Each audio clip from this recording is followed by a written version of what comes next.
Hello మామ, అందరైతే ఎట్లా ఉన్నారు? లాగ్స్ అయితే కొంచెం లేట్ అవుతున్నాయి. డే బై డే అయితే అప్లోడ్ అయితే చేస్తా అని అయితే అనుకుంటున్నాయి. ఇక నుంచి తర్వాత డైలీ అయితే అప్లోడ్ చేస్తా. కానీ నాకు కొంచెం బైక్ లేదు కాబట్టి ఇక అట్లా ఈరోజు అయితే మా సార్ బండి పంక్చర్ అయింది. అందుకనేసి చెప్పేసి ఇక్కడికి అయితే మా సార్ అయితే బండి పంక్చర్ వేయించుకురప్పు అని అంటే ఇట్లా వచ్చినాకు అప్పుడు తర్వాత ఇక బ్యాంక్లో పైసలు అయితే డిపాజిట్ చేయడానికి అయితే వచ్చినాం. మన లాడ్జ్ కౌంటర్ అనమాట, మెయింటెనెన్స్ కదా. సో తర్వాత ఇక అట్లా ఒక దోసకాయ తినేసిన, అట్లా రాగా దోసకాయ కొనుక్కొని అట్లా ఒక తినేసిన. ఇక అట్లా ఈవినింగ్ అయిపోయింది. చూస్తుంటే మామ వర్షం వచ్చేటట్టు ఫుల్ అయితే ఉన్నది. బాగా అంటే బాగా వర్షం వచ్చేటట్టు అయితే ఉన్నది. అయినా సరే ఇక మన అట్లా వర్షం వచ్చింది. ఆల్మోస్ట్ నైట్ అయితే వచ్చింది వర్షం. ఫుల్ వర్షం కొడుతుంది చూడండి. ఇంత వర్షం అంటే ఇంత వర్షానికి అయితే ఘోరం అయితే ఉన్నది. సో ఇక తర్వాత ఇక్కడైతే చూసుకోవాలి.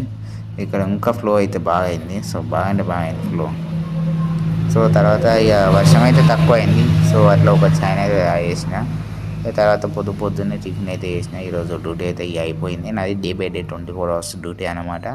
సో అట్లా ఇంటికి వచ్చి ఈవినింగ్ అయిపోయింది. అట్లా ఒక మినీ ఫ్రూట్ అయితే తాగేసిన. తర్వాత ఒక చైన్ అయితే తాగేసిన. ఇక నెక్స్ట్ ఫ్లోర్లో కంటిన్యూ చేద్దాం.